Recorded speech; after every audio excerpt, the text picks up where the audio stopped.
Exams can definitely be very stressful and overwhelming, but alas, they don't have to be. Today, I, certified testing expert who scored in the top 1% on the SAT and who has had straight A's all throughout middle school, high school, and college, will finally expose my secret to how I get straight A's on my exams and a bunch of science-based hacks that you can apply to any exam and that will increase your score and save your grades if you didn't study. Also, this video is sponsored by Grammarly. If there's one key takeaway I hope you guys get from this video is that your mindset is the most important aspect of test taking. As someone who has struggled with test anxiety, I had to realize that I just cannot afford to think about how important this exam is, that if I make a mistake then I won't get the grade I want, then I won't get into the college I want, or my parents will be disappointed, and all those thoughts swirling around during the exam, that all of those things were preventing me from scoring as high as I could and from focusing on the questions that were right in front of me. Of course, that's way easier said than done, so how do I magically make myself stop thinking those things and 100% focus on what I'm doing in the exam? Well, I have a secret mindset, but basically I pretend that I am a robot. Now, I know that sounds kind of weird, but let me explain. For example, let's say I'm taking an English exam for 1 hour. So the moment the teacher says start, I pretend that I'm not me anymore, that I'm just a robot, and that my entire life purpose is to just maximize my score on this exam and maximize my brain's potential. So anytime I start getting stuck in a question, or I start feeling discouraged, or that the exam is a lot harder than I expected, the moment I start feeling any emotions bubbling up, I just keep repeating to myself, my one job is to score as high as I can. This helps prevent me from getting into an anxious negative cycle during the exam and getting distracted and having my brain float off somewhere. It's just about finding the right mindset that helps you focus during the exam, not freak out, and stay present.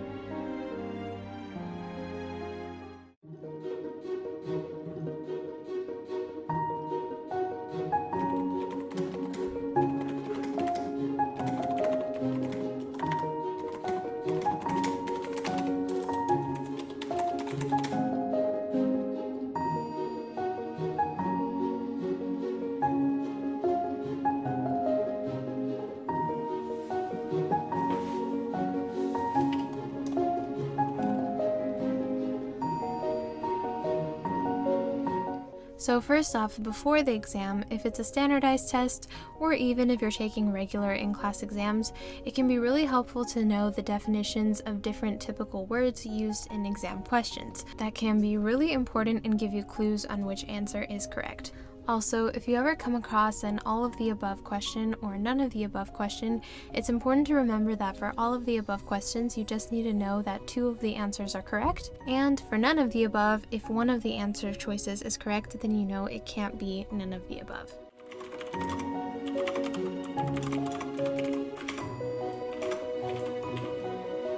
So practicing your answers before your exam can not only help you memorize the material faster, but also prepare you for any free response or essay questions you may encounter on the test. Grammarly, the sponsor of today's video, is super helpful for this step since it'll catch and help you notice any common grammatical or spelling errors you make when writing. It can also help you practice proper citation format since you can use Grammarly's free auto citations feature to generate full and in-text citations as you're writing without all the copy and pasting. It's instant and ad-free, so it makes writing an essay less of a hassle and also helps you save so much time and avoid going back and forth to ensure you're correctly citing your work. Also, if you're writing an essay for a class, take that extra step with Grammarly Premium, and their plagiarism detector will help you by scanning 16 billion web pages to make sure your essay is good to go. Grammarly works with all your favorite apps and is super easy to use and download, and if you guys have been watching my channel for a while, you know I personally use Grammarly for all my essays, emails, and assignments since I frequently make spelling or grammatical errors and also tend to sound more wordy and repetitive than I need to be. So get started with Grammarly, sign up for free at grammarly.com/studytosuccess and get 20% off Grammarly Premium.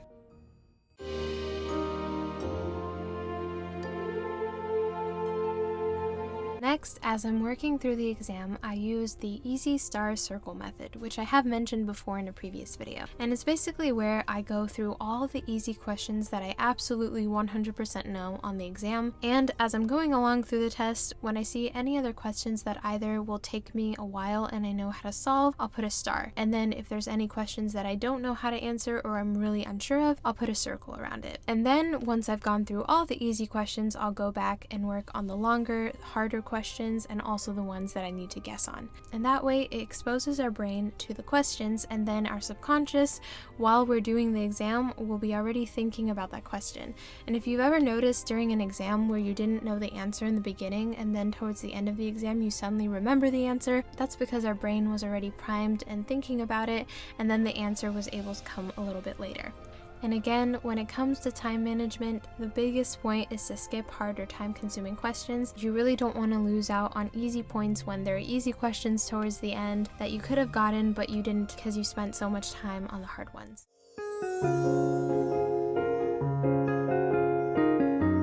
So once I've gone through all of the really easy questions and I've solved the star ones that I know how to do but just took me a little more time, now I start eliminating. So elimination is just removing any clearly impossible or wrong answers. Items with extreme wordings are generally less accurate and can often be eliminated. So if you see words like always, never, all, or none, chances are these options are less likely to be correct since they leave absolutely no room for exceptions. Another way to improve our guessing chances is to look at the relationship between the answer choices. This is because test creators usually use distractors, so if two options are really similar, one of them is likely to be the correct answer. Also, on the other hand, if two options are completely opposite of each other, then one of them is most likely correct because they cannot both be true. And again, this is also seen even on things like SAT math, when you can eliminate the outliers or the answers that really stand out from the other ones and try to see a pattern in how similar or different the answers are. And last but not least, here are some other guessing tips based on science and research. So usually the longest answer is often correct. Also, with multiple choice questions that have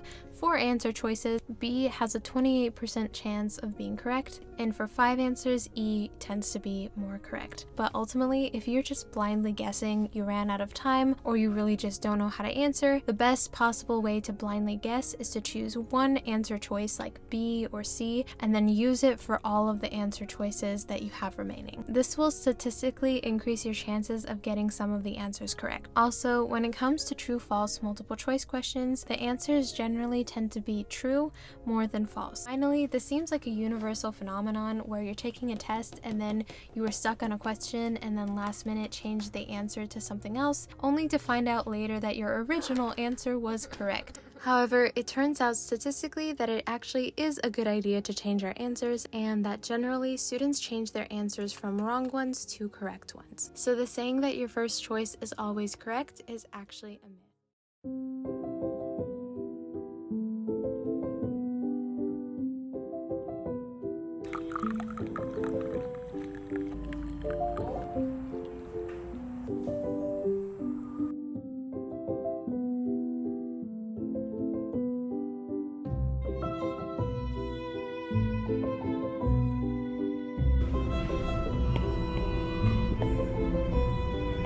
Process is actually going to destroy it. In fact, prokaryotic, and then the archaea bacteria. We try to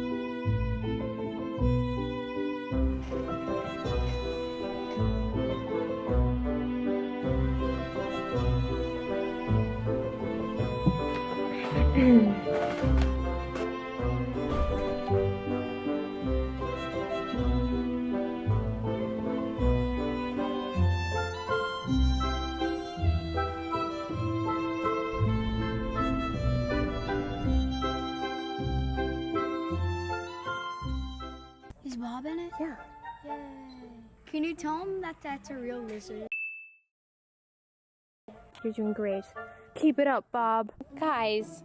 And now you say, now there's 2. Ew. I'm not gonna say that.